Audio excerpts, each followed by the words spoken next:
আসসালামু আলাইকুম। বাংলা সংবাদে সবাইকে স্বাগত জানাচ্ছি। আমি চিন্তিয়া হক। শুরুতেই সংবাদ শিরোনাম। গাজীপুরে সড়ক অবরোধ, ভাইকে খুন করলো অথচ পুলিশ পরামর্শ দেয় সড়ক দুর্ঘটনার মামলা করার। বাস চুরি করে পালিয়ে যাওয়ার পথে উল্টে গেল সড়কই।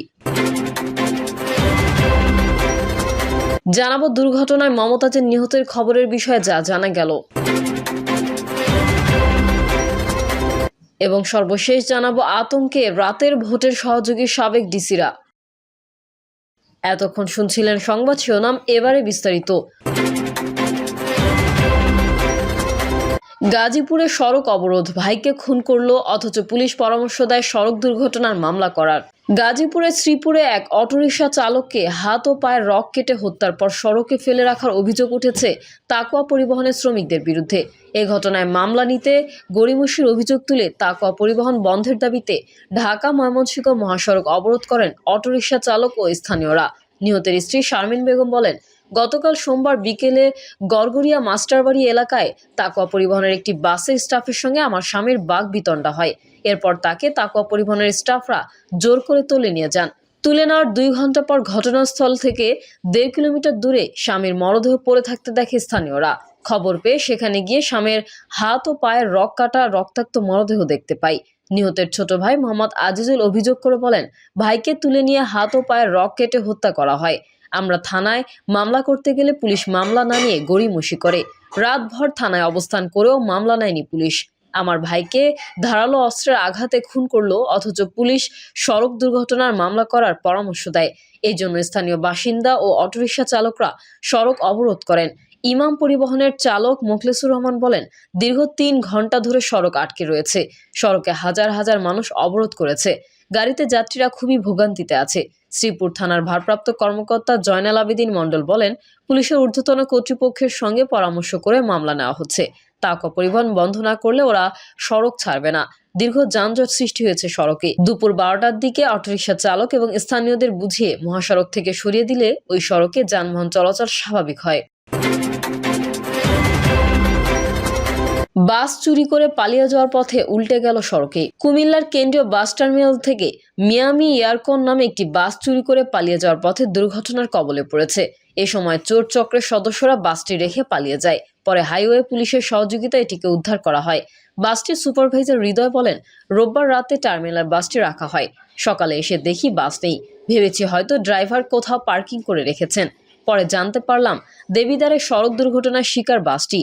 বাসের চালক জহির মিয়া বলেন, আমি রাতে বাসটিকে জাঙ্গালিয়া টার্মিনালে পার্কিং করে বাসায় চলে যাই। গাড়ির এক হেল্পার বাস চুরি করে নিয়ে যাওয়ার সময় সড়কের পাশে উল্টে যায়। এর আগে কালিকাপুর স্ট্যান্ডে একটি সিএনজি অটোরিকশা ও একটি ট্রাক্টরকে ধাক্কা মেরে ফেলে দিয়ে আসে। তাড়াহুড়ো করে বাসটি নিয়ে যাওয়ার সময় একাধিক স্থানে দুর্ঘটনার কবলে পড়ে। দুর্ঘটনায় মমতাজের নিহতের খবরের বিষয়ে যা জানা গেল। সম্প্রতি দুবাইয়ে সড়ক দুর্ঘটনায় কণ্ঠশিল্পী মমতাজ মারা যাওয়ার একটি খবর সামাজিক যোগাযোগ মাধ্যমে ছড়িয়ে পড়েছে। তবে তথ্য যাচাইকারী প্রতিষ্ঠান রিউমার স্ক্যানার জানায় তথ্যটি সঠিক নয়। রিউমার স্ক্যানার টিমের অনুসন্ধানে জানা যায়, সাবেক এমপি ও কণ্ঠশিল্পী মমতাজ বেগম দুবাইয়ে সড়ক দুর্ঘটনায় নিহতের দাবিটি সঠিক নয়। কোনো তথ্য প্রমাণ ছাড়াই আলোচিত দাবিটি সামাজিক যোগাযোগ মাধ্যমে প্রচার করা হচ্ছে। সোমবার দুপুর 2টা 5 মিনিটে প্রকাশিত সম্ভাব্য প্রথম পোস্টটি খুঁজে পাওয়া যায়। উক্ত পোস্টে দাবি করা হয়, দুবাইয়ে গাড়ি অ্যাক্সিডেন্টে শেষ নিঃশ্বাস ত্যাগ করলেন কণ্ঠশিল্পী মমতাজ। পোস্টের মন্তব্যের ঘরে একটি ভিডিও লিঙ্ক যুক্ত করা হলেও উক্ত লিঙ্কে প্রবেশ করে দেখা যায় এটি একটি স্প্যাম ওয়েবসাইটের লিঙ্ক। পরবর্তীতে প্রাসঙ্গিক কিওয়ার্ড সার্চ করে আলোচিত দাবির সপক্ষে গণমাধ্যম ও বিশ্বস্ত সূত্রে কোনো তথ্য পায়নি রিউমার স্ক্যানার। সুতরাং দুবাইয়ের সড়ক দুর্ঘটনার সাবেক এমপি ও কণ্ঠশিল্পী মমতাজ বেগম নিহতের দাবিটি সম্পূর্ণ মিথ্যা। আতঙ্কে রাতের ভোটে সহযোগী সাবেক ডিসিরা। ফ্যাসিস্ট আওয়ামী লীগ সরকারের আমলে বিতর্কিত 3টি নির্বাচন অনুষ্ঠিত হয়। ওই নির্বাচনগুলোতে রিটার্নিং অফিসার হিসেবে দায়িত্ব পালন করা 66 জন জেলা প্রশাসকের মধ্যে 45 জনকে সম্প্রতি জনপ্রশাসন মন্ত্রণালয়ের বিশেষ ভারপ্রাপ্ত কর্মকর্তা এবং 21 জনকে বাধ্যতামূলক অবসরে পাঠিয়েছে অন্তর্বর্তী সরকার। এসব কর্মকর্তা এখন চরম আতঙ্কের মধ্যে রয়েছেন বলে জানিয়েছেন সংশ্লিষ্টরা। তারা বলছেন 2014 সালের 5ই জানুয়ারি 10ম জাতীয় সংসদ নির্বাচন অনুষ্ঠিত হয়। একতরফা ওই নির্বাচনে মোট 147টি আসনে ভোট গ্রহণ হয়। বিএনপি ও এর নেতৃত্বাধীন জোট নির্বাচন বর্জন করে। 153টি আসনে বিনা প্রতিদ্বন্দ্বিতায় জয় পায় ক্ষমতাচ্যুত আওয়ামী লীগ ও তার শরিকরা। ওই নির্বাচন নিয়ে ব্যাপক কারচুপি ও অনিয়মের অভিযোগ ওঠে।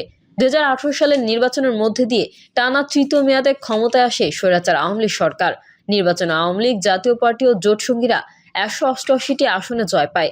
বিএনপি ঐক্যফ্রন্ট পায় মাত্র 7টি আসন, বাকি 3টি আসন পায় বাকি দলগুলো।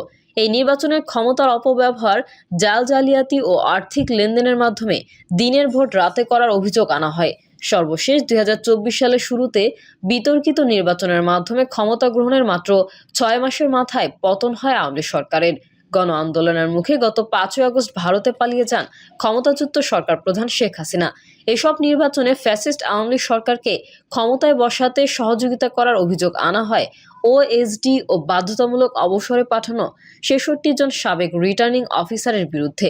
সূত্র বলছে, নির্বাচনের অনিয়মের সহযোগিতা ছাড়াও তাদের কারো কারো বিরুদ্ধে ব্যাপক আর্থিক অনিয়মের অভিযোগ রয়েছে। সরকারের পক্ষ থেকে তাদের বিরুদ্ধে বিভিন্ন শাস্তিমূলক ব্যবস্থা নেওয়া হচ্ছে। সব মিলিয়ে সাবেক এসব ডিসি বর্তমানে চরম আতঙ্কের মধ্যে রয়েছেন। সংশ্লিষ্টরা বলছেন, অনিয়ম করে কেউ অবসরে গেলেও শাস্তি থেকে রেহাই পাবেন না। তাদের বিরুদ্ধে দুর্নীতির অভিযোগ থাকলে সেগুলো দুর্নীতি দমন কমিশনে পাঠানো হবে। এ বিষয়ে সরকারের তরফ থেকে সিদ্ধান্ত নেওয়া হয়েছে। ফলে কেউ কেউ গ্রেফতারও হতে পারেন। এই কারণে তাদের মধ্যে আতঙ্ক বিরাজ করছে। বিতর্কিত নির্বাচনে রিটার্নিং অফিসার হিসেবে দায়িত্ব পালন করা সাবেক 33 জন ডিসিকে গত 19শে ফেব্রুয়ারি ওএসডি করা হয়। একই কারণে 12 জন কর্মকর্তা এর আগেও ওএসডি হন। জনপ্রশাসন মন্ত্রণালয়ের সিনিয়র সচিব ডক্টর মোহাম্মদ মুখলেসুর রহমান বলেন, যাদের চাকরির বয়স 25 বছরের কম তাদের ওএসডি করা হচ্ছে, আর চাকরির বয়স 25 বছরের বেশি হলে আমরা বাধ্যতামূলক অবসর দিচ্ছি। এটির মাধ্যমে সরকারি কর্মকর্তাদের একটি বার্তা দেওয়া হচ্ছে, সেটি হলো প্রতিবাদ করা। প্রতিবাদ করলে ফল পাওয়া যায়, আর প্রতিবাদ না করলে ফলে এ জাতি যে পর্যায়ে এসেছে সেখান থেকে মুক্ত হওয়ার জন্য এই সরকার সিদ্ধান্ত নিয়েছে যে একটি ব্যবস্থা নেওয়া বা শাস্তি দেয়া। সেই ব্যবস্থা শুরু হয়ে গেছে। এটাও বলা হয়েছে যে তারা ঘৃণ্য অপরাধ করেছেন। আমাদের কলিগদের সম্পর্কে অনেক কথা বাজারে আছে। 4 কোটি, 5 কোটি, 30 কোটি আর্থিক অনিয়মের অভিযোগ। আমরা বিভিন্ন সংস্থার মাধ্যমে এবং আমাদের নিজস্ব ব্যবস্থার মাধ্যমে যদি দেখি যে সত্যি সত্যি ঘটনা আছে, শুধু তাদেরকে আমরা দুদকে পাঠাবো। জনপ্রশাসন সচিব বলেন, সিদ্ধান্ত হয়েছে যাদের নামে দুর্নীতি, অতিরঞ্জন, আইনের বাইরে থেকে অতিরঞ্জন হিসেবে যে কাজগুলো করেছেন তাদের বিষয়টি প্রক্রিয়াধীন। তাদেরও চাকরি বিধির অধীনে যার যে সাজা তারা সেটি পাবেন। তাদের বিরুদ্ধে দুর্নীতির অভিযোগ থাকবে, তাদের পুরো কেস টু কেস দুর্নীতি দমন কমিশনে পাঠাবো। এর মধ্যে এই বিষয়ে সিদ্ধান্ত হয়ে গেছে, চিঠিপত্রও চলে এসেছে। সামনে ভোট, বর্তমানে প্রশাসনে থাকা কর্মকর্তাদের উদ্দেশ্যে কি বার্তা দিতে যাচ্ছেন আপনারা, এমন প্রশ্নের উত্তরে মুখলেসুর রহমান বলেন, সামনে নির্বাচন, ডিসিরা 3 দিন থেকে গেলেন। আমরা ডিসিদের এই মেসেজ দিয়েছি যে আপনারা রিটার্নিং অফিসার হবেন। ভয়ভীতির ঊর্ধ্বে থেকে সাহসের সঙ্গে আইন কানুন মেনে রিটার্নিং অফিসার হিসেবে দায়িত্ব পালন করবেন। যারা করবেন না তারা এই মেসেজ পেয়ে যাবেন যে না করলে কি ফল হয়। প্রিয় দর্শক, এই ছিল এখনকার সর্বশেষ সংবাদ। আপডেট সংবাদ পেতে চ্যানেলটি সাবস্ক্রাইব করে বেল আইকনটি ক্লিক করুন। কমেন্টে আপনার মতামত জানিয়ে আমাদের সাথেই থাকুন। ধন্যবাদ সবাইকে। আল্লাহ হাফেজ।